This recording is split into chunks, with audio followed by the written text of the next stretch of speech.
BFM Business, Intégral Placement, le Club Immo. On vous emmène visiter le marché immobilier avec Olivier Marin. Bonjour Olivier. Bonjour. Le rédacteur en chef du Club Immo, Explore Immo, Le Figaro. Cette saison, on dresse un bilan du premier semestre avec notamment la FNAIM qui tenait ce matin sa conférence de presse. Oui Guillaume, après les réseaux qui ont dressé le bilan de la conjoncture la semaine dernière, ce matin c'était la FNAIM, la Fédération Nationale de l'Immobilier, qui livrait sa note de conjoncture assez intéressante. Alors tout d'abord, au niveau des transactions, où en est-on dans des marchés qui manquent un peu de repères? Eh bien la reprise de l'activité dans le résidentiel ancien, elle est confirmée. 707 000 ventes sur une année glissante entre juin 2015 et juin 2014. Alors c'est mieux, c'est plus 2,3% par rapport à l'année précédente, mais cette reprise elle est fragile et il faut la relativiser car si l'on compare avec la moyenne observée entre 2000 et 2007, c'est moins 13% et ça représente quoi? Ça représente 120 000 ventes en moins qu'il y a 10 ans. Donc c'est mieux au niveau des transactions, mais c'est pas extraordinaire. Voilà. Alors ceux qui souhaitent acheter, la seule question qui se pose, c'est de savoir comment évoluent les prix de l'immobilier. Est-ce qu'ils reculent toujours? Alors, en tout cas, on peut dire qu'en moyenne, ils se stabilisent. Ils sont en fait à la baisse depuis un an au niveau national. Alors vraiment, là, c'est au niveau national, moins 1,7% pour les appartements, moins 2,5% pour les maisons. La FNAIM confirme le phénomène de stabilisation des prix dans les grandes villes depuis en fait le dernier trimestre, voire même de très légères hausses de prix. Mais alors c'est infime. À Toulouse, Montpellier, Bordeaux et Paris, les prix ont tendance là à se maintenir. Parallèlement, on a des marchés à plusieurs vitesses dès lors qu'on s'éloigne en fait des grandes agglomérations, des communes attractives. Alors là, il y a des décrochages très importants, notamment dans les communes de moins de 20 000 habitants, avec des baisses comprises entre moins 10 et moins 30%, et ce depuis un an. Et puis alors, je ne vous parle pas sur le marché des résidences secondaires, on l'a quand même évoqué pas mal ici. Une France à deux vitesses, donc des prix qui se stabilisent, voire qui repartent à la hausse dans les grandes agglomérations. Ailleurs, légèrement. Ailleurs, ça continue de baisser. On a visité ensemble à l'instant le marché de l'ancien. Comment ça se passe dans le neuf? Alors dans le neuf, c'est le même phénomène que pour l'ancien. Les ventes de logements neufs dans le privé repartent à la hausse. On est à près de 90 000 ventes sur un an. C'est un peu mieux qu'il y a un an, mais ça reste loin des 120 000 ventes de 2007. Alors retour en force des investisseurs avec le dispositif d'investissement locatif Pinel. Ça vraiment, ça marche très fort. C'est le placement pour la retraite, aussi pour ses enfants, ses petits-enfants, pour plus tard, plus la défiscalisation. Ça marche très fort. En revanche, côté accession, côté primo-accédant, c'est toujours faible en raison des prix qui restent élevés dans le neuf. Quant aux maisons individuelles, on peut dire que ça va un petit peu mieux.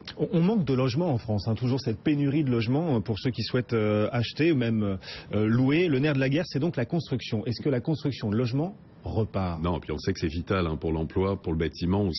On est toujours dans le rouge dans le domaine, dans ce secteur d'activité, moins 6% sur un an pour les mises en chantier, tout comme les permis de construire qui sont en baisse. Et d'ailleurs, Sylvia Pinel, la ministre du Logement, a annoncé hier qu'elle allait préparer un décret pour essayer de réduire en fait les délais d'obtention des permis de construire. Dans ce contexte, et c'est vraiment regardé à la loupe par tout le monde, comment évoluent les taux de crédit? Ils ont beaucoup baissé depuis plusieurs années, ce qui explique d'ailleurs peut-être aussi pourquoi les prix de l'immobilier ont évolué favorablement. Est-ce que ces taux de crédit restent à des plus bas historiques ou est-ce que ça continue de remonter? Ça continue de remonter très légèrement, mais ça reste évidemment historiquement très intéressant. Si ça remonte de plus en plus, alors là, il va y avoir sans doute le phénomène, on va avoir une nouvelle baisse de prix, sans doute.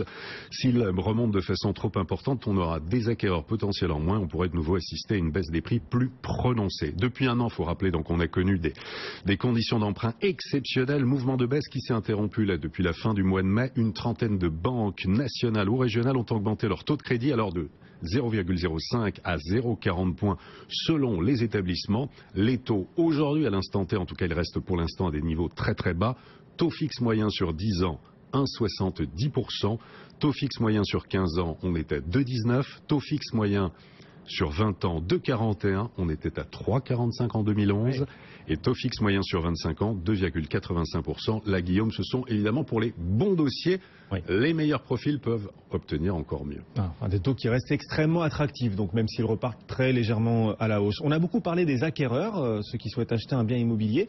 Et puis il y a tous ceux qui voudraient faire de l'investissement locatif, acheter pour mettre en location. Comment évoluent les loyers? Alors les loyers dans le privé, ils sont plutôt à la baisse depuis le début de l'année. Et selon l'étude de l'Observatoire Clameur, au niveau national, on a un recul d'1,5% depuis janvier 2015, étude réalisée au moment de la relocation. D'ailleurs, ça a été confirmé cette semaine par un réseau qui est Century 21. Et ce sont principalement les loyers des studios et des 2 pièces qui reculent le plus. Les loyers baissent dans les 3/4 des 20 plus grandes villes de France.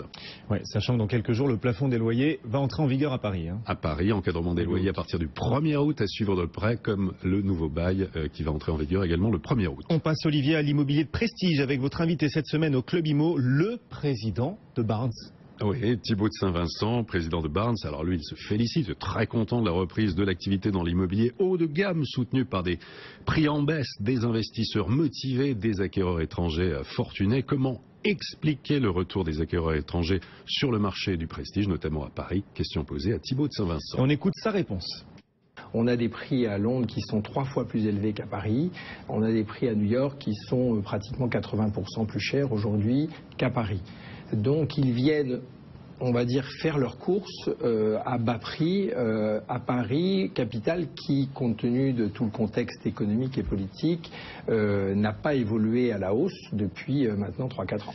Voilà, Thibaut de Saint-Vincent, le président de Barnes, avec vous au Club Imo, Explore Imo, Le Figaro, un entretien qu'on peut retrouver en intégralité sur Le Figaro Immobilier ou sur explorimo.com. Allez, comme chaque semaine, Olivier, vous nous prenez par la main et vous nous emmenez visiter un bien immobilier mis en vente récemment, voire pourquoi pas, 2 biens cette semaine. Allez, fin de saison, 2 beaux biens. On part tout d'abord sur la Côte d'Azur. On a une Bastide du XVIIe siècle à Antibes, 600 mètres carrés, 3 salles de réception en enfilade, 3 chambres de maître, une maison d'amis, 300 mètres carrés, 3000 mètres carrés, pardon, de terrain. 300, c'est modeste. Oui, 300, c'était un peu modeste. Alors, un jardin à la française, une piscine, un pool house, une cuisine d'été, sans oublier le jacuzzi, un bien vendu récemment, 5 700 000 € et l'acquéreur est je dirais un Britannique, tiens. Eh bien là, c'est un Français. Bon. Et l'autre bien, les images d'un bien, alors là, plus contemporain, on est à Paris, dans le 17e arrondissement, quartier des Ternes. En fait, on est dans une voie privée, on est dans une maison de 470 mètres carrés, avec un jardin de 150 mètres carrés, une suite parentale au premier étage, 3 chambres, un bureau au 3e sous verrière, magnifique, un ensemble rénové dans un style design et contemporain, un bien vendu récemment, 7 800 000 €. Ah oui. Et l'acquéreur est un Britannique. Pas loin, c'est un Américain. Il y a quand même quelques milliers de kilomètres. Oui, quand même. C'est vrai.